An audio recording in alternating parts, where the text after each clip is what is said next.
Hello, my name is Sethra Lavode. I also go by the Dialectical Black Rose.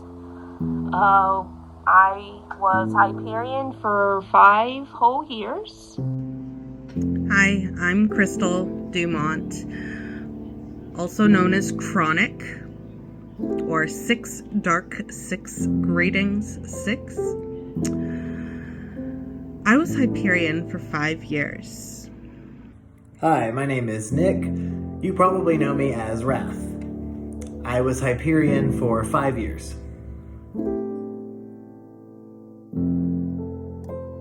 What drew me into Hyperianism was the thought of actually changing the world.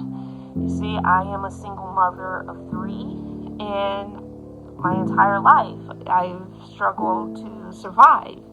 So I like the idea of changing the world and for everyone so we don't have to slave away. What drew me in was the Is God the Devil video. I had a crush on Morgue back when they were on the AMC show.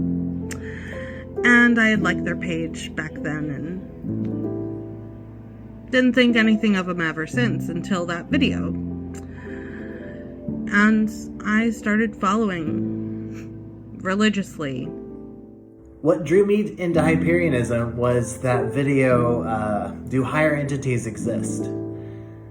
I thought it was amazing, So I followed Morgue on Instagram, and Morgue reached out to me because they saw that I was making music. And they said, you should make some Hyperian music. And I was like, what's Hyperian? So I went onto Morgue's website and bought book 0, and it all started there.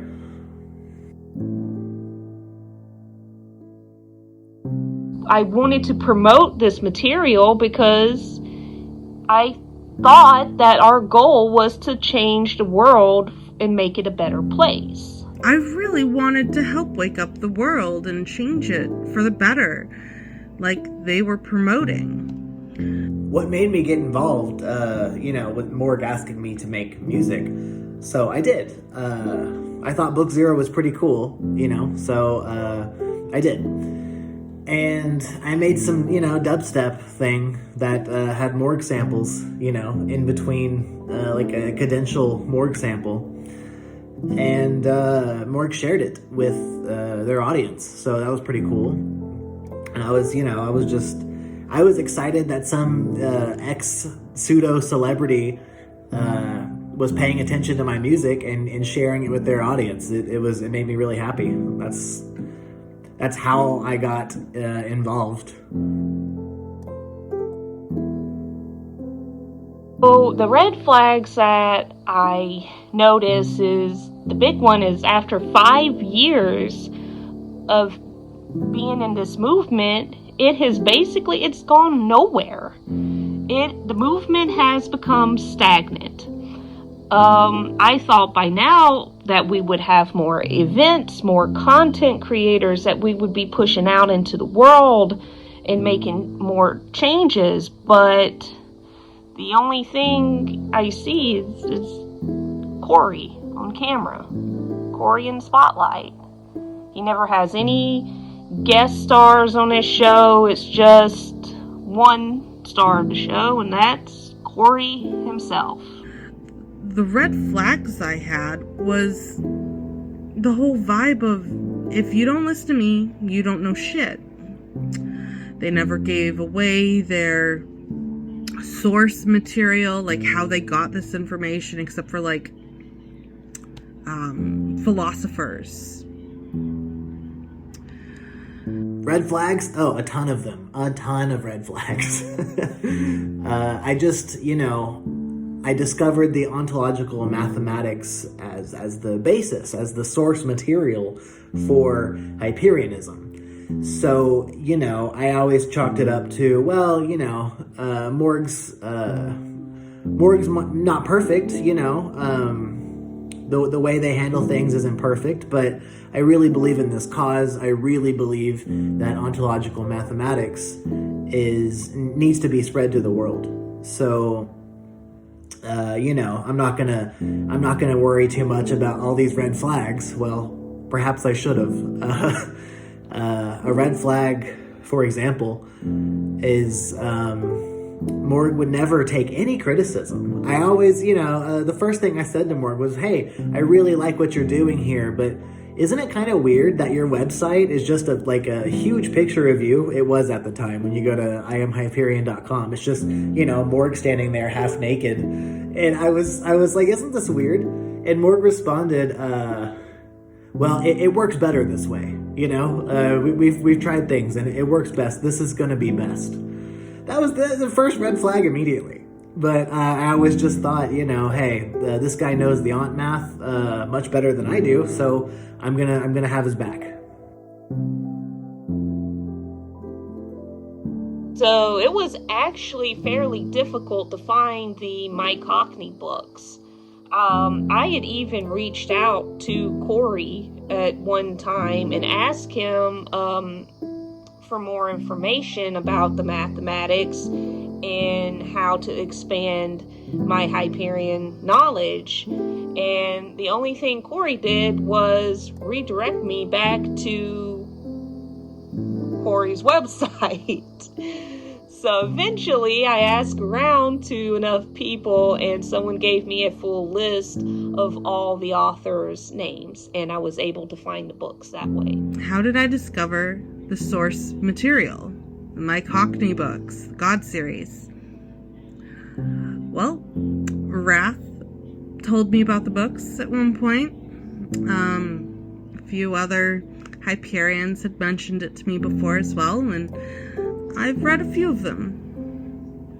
I discovered the source material by Mike Hockney, the God-Series in particular, because when I joined Hyperianism, there was a Facebook group, and there was a pinned post at the top that said, "This is mandatory reading for all Hyperians. You must read The God Game," which is the first book in the God-Series by Mike Hockney.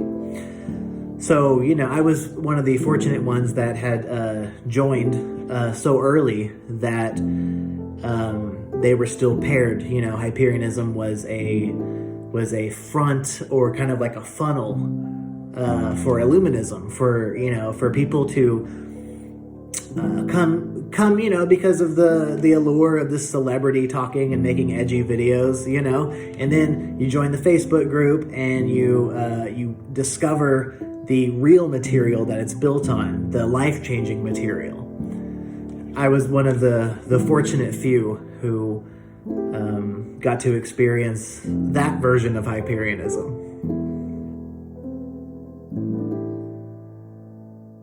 I must say that my decision to leave the movement was a very difficult one. I had put so much time and effort. Anyone who knows me knows that this was my passion. I was dedicated to the cause.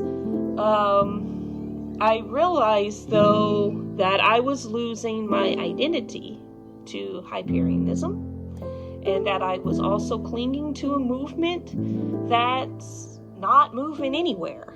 The only thing that's moving is all the money to Corey's pocket. And that's not a very meritocratic thing to do. And also, no one can self-actualize by remaining stagnant. So, I'm out. I am no longer Hyperian. Why did I leave Hyperianism? I left because Morgue is plagiarizing other people's work. And they're not waking up the world the way they promised. They promised that the world would change if they get this much money. Bull. Well, I left Hyperianism because the authors of the ontological mathematics, Mike Hockney and all the other authors associated with Illuminism, have revoked permission. Have revoked Morgue's permission to use their material. And, I'm not going to be in a cult that's not backed by ontological mathematics. You know what I mean? I knew it was a cult. I was okay with it because the whole point was to spread ont math.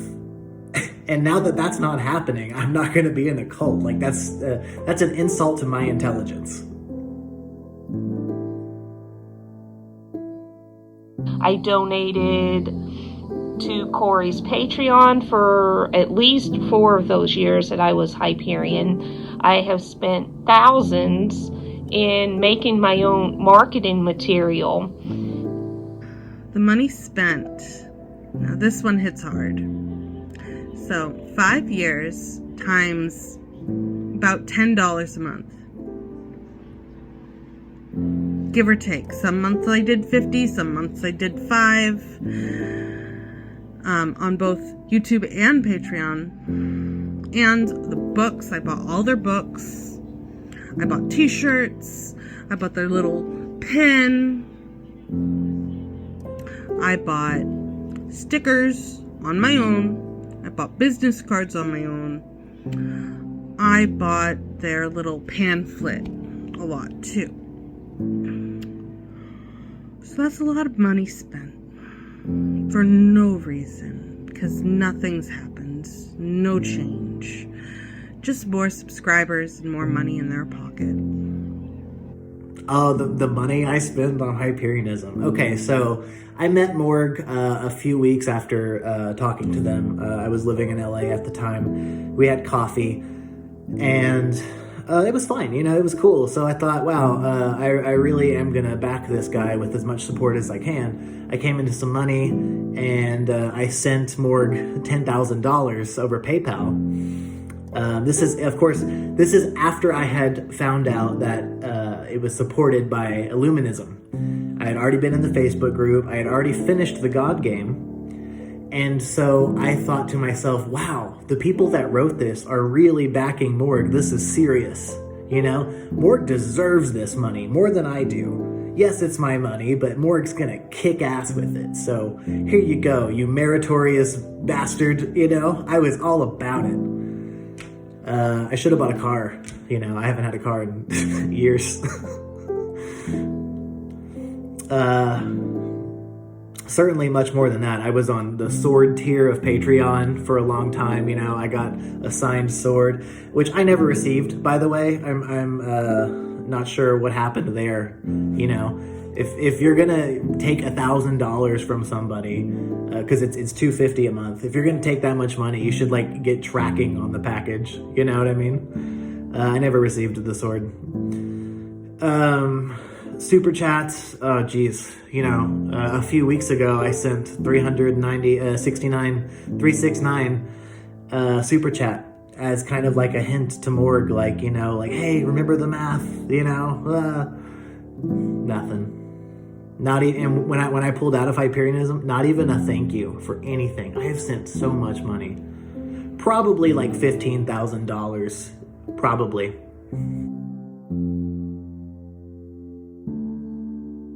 I would like to say to any Hyperian that is watching this to please take the time to think for yourself without any background noise, and also to read the book without the mob. There is no circus, through the eyes of reason instead of emotion, because I know when I first read it, my emotions were sky high, and I took the time to think for myself, and when I was ready, I actually called a good friend of mine to go over the book, and when I reread parts of the book, it was like I was reading an entirely different book.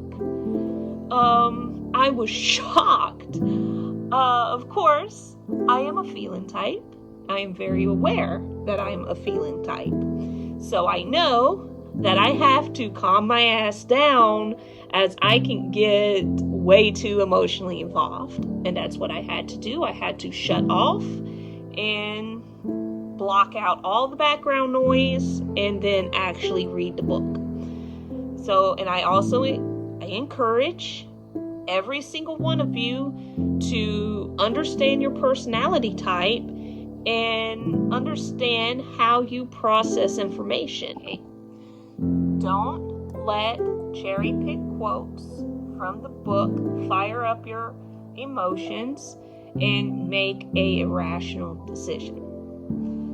So, I am, again, Sethra Levode, the Dialectical Black Rose, and I am not Hyperian. What would I say to the Hyperians watching right now?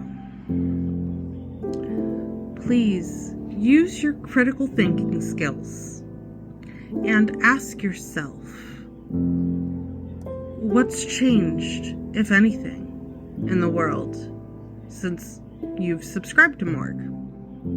Has Morgue done anything besides donating to charity here and there? And why would you want to support someone that's plagiarizing other people's work? I hope you have a blessed day. If you're Hyperian and watching this, nobody loved Hyperianism more than I did. I promise you that. I promise you that. I was all about it until the very, very end. And I even called Morgue. I called Morgue on Zoom. I pleaded, hey, I really need to talk to you. I'm not trying to bother you. I know you're busy, but fuck, if I don't say this and this ship goes down, I'm going to feel like I didn't do my part. I loved Hyperianism. And Morgue accepted the call, and we talked, and Morgue laughed at me. I was like, hey, they're going to pull Aunt Math. You're not going to have Aunt Math anymore. And Morgue was like, ho, ho, ho. Don't be ridiculous. Something like that, laughed at me. So it's like, all right, dude. I tried. I just want you to know that about Morgue. I want you to know that about me, too, that I was absolutely dedicated. You saw, the reason you know who I am is because I was all about it. I made videos to raise morale. I tried to make, goofy little songs, that you could just have a good time with. And I also made some serious content. I was I think I was the only person to stand up to some trolls. And I made a whole video taking down a troll. And that troll left everyone alone. So, I protected Hyperianism with my teeth. I was so defensive for Morgue. I was protective. I did everything I could, everything I could. I made songs. I ran this group called Hail New Terra, and it was like a public service for Hyperian musicians, where we all kind of shared each other's fan bases and promoted each other. And, we put out a compilation for Shadow Season, one song per artist. It was fun. We had a good time. And I did that because I realized there was a lot of other musicians. And I thought a community of those would be nice. I did so much for Hyperianism, and I just want you to know that. I'm not some irrational, emotional person that is not dedicated to changing the world or whatever, I'm not. I'm just not going to be in a cult that doesn't have Aunt Math. That's stupid.